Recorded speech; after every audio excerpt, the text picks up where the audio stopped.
Hi, welcome everyone to this week's live stream. And we're going to do a series of, it's 2 videos about LinkedIn.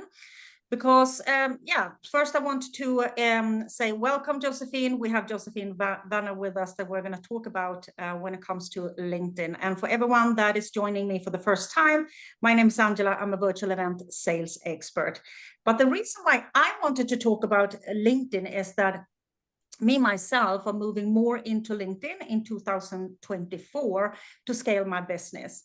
And that is why I wanted to invite Josephine, because Josephine is an expert on LinkedIn and use LinkedIn as her main platform to not only generate leads, but also build like know and trust and build her brand and everything. So I'm really excited to have you here. Welcome, Josephine. Can you kind of share a little bit both who you are and who you help, but also why you decided to use LinkedIn as your main platform? So thank you so much, Angela, for having me on this show too. So I'm super excited about this. And LinkedIn is actually a thing that I was really scared. I was so scared about being there before too. But before we go there, so just quickly who I am, what it is that I do. So I help my clients to build and optimize their online offers. And it can be a course or it can be a program, depending on what it is that they want to create themselves. And so when I started my business, I quit my corporate job in 2019, and I was so scared about social media in general. I didn't have on LinkedIn, I didn't have a profile picture. On Instagram, for example, my last posts were from 2013. That means 6 years before. One picture of my kids and one picture of when I crashed my car. And I was super private, and I only accepted connect requests from people that I had met in real life. Remember, this is before COVID, so this was when we still met people in real life. But I just knew that if I want to be successful, if I want to create a business, I need kind of like an online business, I need to be on social media and I need to become a public person. And the first things I did back then was actually to take a course on Instagram, because Instagram felt a little bit more creative, a little bit freer. I was also, by the way, pretty afraid of Facebook, because that is where I had my kindergarten friends. And the thing that really held me back from being on social media was the fear of being criticized, the fear of being judged, because I had been quite successful in my corporate role. I was an executive director at one of Switzerland's largest banks, and I had just left that and more or less started from scratch. So I was so afraid of being judged by my former colleagues and by everyone else. And so I started on Instagram, and I built up a little bit of a brand there, posted little every now and then.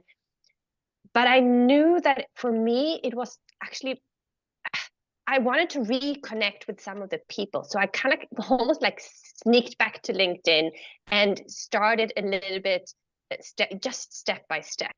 And if we kind of fast forward the years now, if I would have known back then what I know now, that some of my biggest fans, some of my biggest supporters are actually my former colleagues at the bank, my former colleagues within the banking industry and the big four industry.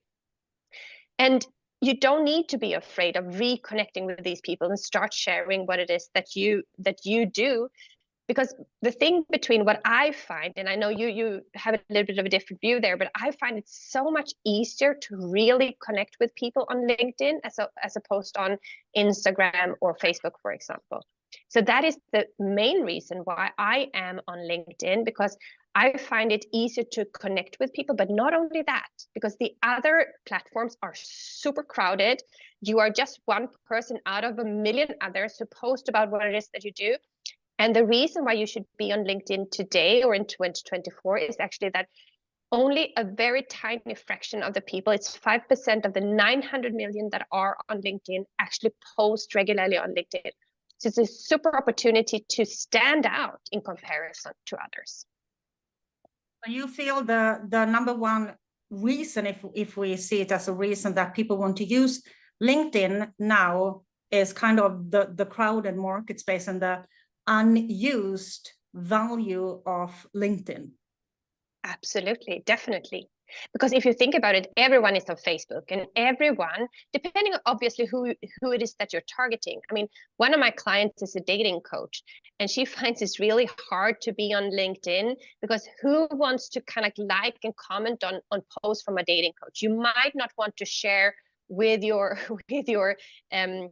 with your network that you're actually following a dating coach, depending on the status that you're in, or depending on the organization that you're in. So she finds it a little bit harder to be on LinkedIn, but people still see you, people still observe you. And that is the thing too, that people will Google you. And if you have a presence on LinkedIn, if you have a presence on Instagram, if you have a presence on Facebook and TikTok or wherever, Twitter, you need to have like a consistent look and feel across all of the platforms. And I can kind of speak for myself. So in 2024, I'm going to focus way more on LinkedIn. And one of the reasons is that I find like Facebook is my main platform, that I find it really crowded. And even if I still master Facebook, I want to be on multiple platforms, right? Because my dream client is on multiple platforms. So I want to kind of broaden my reach and my visibility. And so I think a lot of people that are watching this stream specifically on Facebook, in the Facebook groups where I go live every week, is that a lot of people can kind of relate to the things, the common kind of struggles or feelings that comes up when using LinkedIn. And one of the things that I wanted to talk about specifically for this live is the profile. Because when I went in to kind of go into LinkedIn, one of the things that I see is that everybody's profile, or the one of the fears or limiting beliefs that comes up, is that everyone's profile looks so professional, right? And I try to copy, I try to look at this person, and then someone says that I need to have this on my profile, and then someone else, no, you do not want to have that on your profile, you need to have this on your profile. And then someone said, no, you need to be looking straight into the camera if you want to have a profile picture on LinkedIn. And there were so many do's and don'ts that I kind of got a little bit confused in what actually works, right? Coming from a place of using Facebook as my main platform. So I wanted to kind of talk a little bit about the profile in itself, how we can set up the profile to make sure that we attract the right kind of people, but also repels the wrong one. So I was thinking we could kind of talk around maybe 1 to 3 kind of core things. But first, what is the biggest problems, or what is the biggest mistakes that people do on their profile on LinkedIn, in your opinion, Josephine? I could actually bring a couple of these mistakes, but if we start with, so if we think about someone's profile, you have the banner, you have the elevator pitch, or the, like you and I talk about it, like the one-line moneymaker, and your name. That is the things that people will see when you comment on other people's things. And then we have the about section. There are a lot of other things, but these are the 3 things that I would like to focus on here, because I think there are so many other things that you could actually go deeper on. But if we start with the banner, so the banner is when someone comes to your profile and they check you out, they will see your banner and they will see your profile picture. And that is why it's so important to have a banner that is a little bit like your branding. You don't need to repeat your name on the banner, for example, because you have the name, they already know your name. So use the space kind of like as the space that you want it to be used. And it should be like very clear and very concise and just to the point. And you can change this banner depending on if you have a promotion going on, or if you have a freebie that you would want to promote, or whatever it might be. So use the banner as you should use the banner even in on a Facebook account, for example. So the banner should be very clear and very descriptive. And also, if you look at it, so many people are today on their mobile phones, make sure that it's readable from the mobile phone too. So these are kind of like the top things when it comes to the banner. If we look at the one-line moneymaker, or the elevator pitch, or the title, what used to be like way back when LinkedIn was more of like a CV or job searching platform where you found your people, or you found a new job, or you were headhunted. So you can use this kind of title more to present what it is that you do and who you're helping. So use that piece a little bit like the bio that you have on your Instagram, for example. You could use the same type of very short, very descriptive. What I noticed is that when I had coach in my banner, I got so many cold DMs because people, you can search on this title, right? So that is one of the things, to remove those kind of like words that are unnecessary, so that you don't get all of these cold DMs. As soon as I removed the word that I'm a coach, those DMs stopped. Now I help coaches, which is a different thing. So they kind of search on those things. So make sure that the title that you're having, that is descriptive. Don't use the CEO or CFO or whatever it might be. Or what I also don't really appreciate, that's just a subjective thing for me. But us coaches who have a certification, we have also these like PCC or MCC. Only coaches understand what those abbreviations means. You don't need to have it in your title anywhere, because they don't really mean anything, unless you are kind of like a mentor to other coaches. Then it might make sense. So it's all about who is it that you're serving and what are you helping them with. If you're a coach who helps, I don't know, corporate people, they will probably only be confused by all these different abbreviations that you're using that for you are important, and for your like coaching education are important. But think of it from your ideal client perspective. What do they need to know about you? And then if we move down to the about section, one of the biggest no-nos is that you write in third person, to say like, Angela Sandust is a super specialist on events. We all know that you wrote it yourself. So don't write about it like in third person. That is a big no-no. What many people say, which I don't really agree with it, because I always read the about section. When I connect with someone, that's the first thing I do. I read the about section. And I personally don't only want to know who you're helping or what you're helping them with. I want to know something about you. Why is it that you're doing what you're doing? How can I connect with you? What was it that made you, if you were in corporate and you left corporate, what was kind of like the compelling event or the trigger that made you leave? Because what you also want to do is you want to be able to connect with people. And if you only have like a sales pitch in your about page, that is a little bit not so compelling for me. I don't want to connect with someone who only because what I know is if I would connect with someone like that, the next DM that will come will be a pitch, right? So think of it in terms of what is the picture that I want to share, and who do I want to what way do I want to share it with? Of course you want to sell. Of course everyone wants to sell something or get a new job or whatever it might be on LinkedIn. But you might also want to buy. And what we also shouldn't forget about is the super important cooperations you will build on LinkedIn, where you can share the audience with others, where you can start discussions with others. You can become a guest on someone's podcast, etc.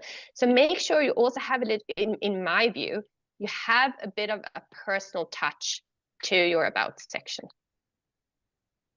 That last part is something that I speak about a lot, since running events, that is what we do, right? We help people sell their offers in a capacity 1-to-many. And one of the changes that we have seen compared to how it is before is that personal, that story, we call it the conversion story, on why do you do what you do, that is based on your entire belief and conviction around what are you actually doing here and why are you doing it, has become so much more important.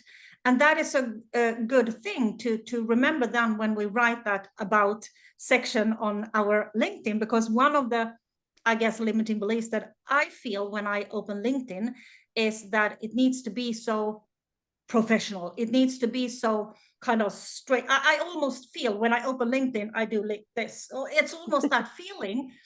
So that sounds really kind of assuring that, yeah, it doesn't need to be so uptight, and you should share something, especially around your business. Why do you do what you do?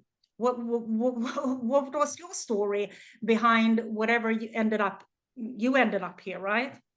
So that I love those three, and those three things are things that you can take with you from this short live and go and execute on your LinkedIn profile now.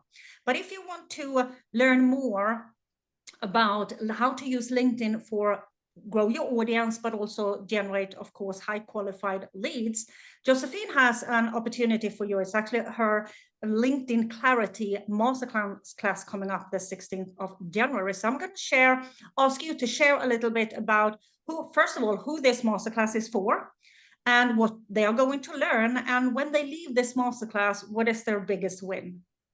Yeah, so we are holding this masterclass for the very, very first time. It's a totally fresh masterclass. We have collected feedback on what it is that people want to see, because that is one of the things, the core pillars in how I work with people and how I teach my people to. You need to create things that people really want and need.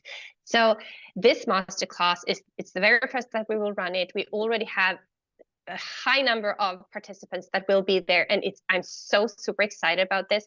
So what we will look into is what type of content a little bit differs from what you use on the other platforms, and what content does convert on LinkedIn. What is the difference? Another piece that we also see is that people feel they are afraid of being salesy on LinkedIn, and that is probably connected to the fear of being judged or being kind of like compared to others, maybe stepping out as the specialist that you actually are. So those things it's also a piece that we will cover. The whole visibility of what helps you to stand out in this crowded marketplace, and how can you use what you already know? How can you use that to make a bigger impact and really increase those leads that get in to high quality leads? Because it's not only about having a high number of people that follow you or connected with you. You really need to have the right people. And that is the core of what we will cover in this masterclass. And I'm so super excited about this. We will run it on Zoom so that we can really, really connect with the people. We will also have a separate pop-up group just for this masterclass so that we can answer questions before, during, and after the masterclass. And this is going to be such a game changer. So I'm really super excited about this one. And since I'm stepping into LinkedIn more in 2024, this is one of the best ways to kind of kick that off, because then it's kind of a starting point to, let's do this on LinkedIn and build this audience and start attracting really high qualified leads. And that actually leads me in also to next week's live, where we're going to talk more about the content that actually converts on LinkedIn.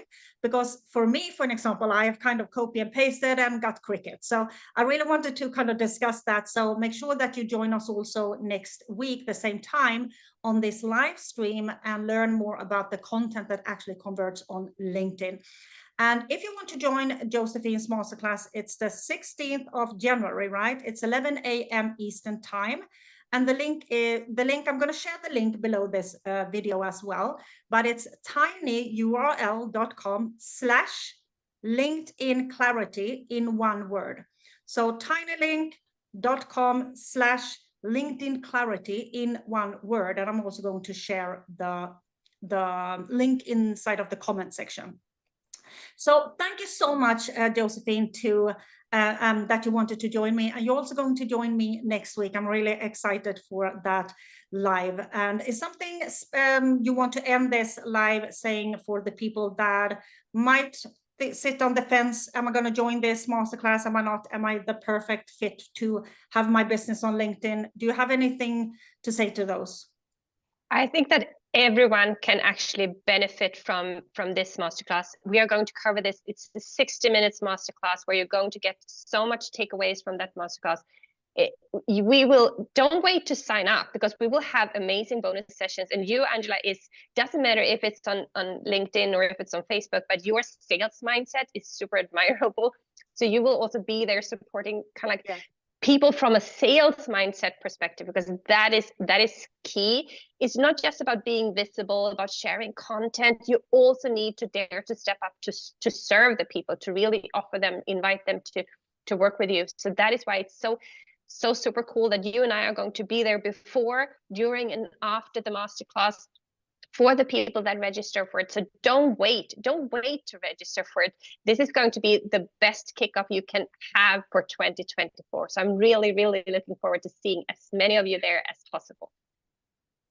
Absolutely. And that is the key when it comes to running these kind of events, is to be there and really connect. And since I'm one of you, I also, as you who are watching this, wants to scale my business on LinkedIn, I'm going to be there with you, right? And ask the questions and things like that. So it's going to be awesome. So make sure, click on the link. It's going to be shared below. And then I hope to see you next week, where we're going to dig more into what content actually converts on LinkedIn. So thank you so much for watching, everyone. Bye.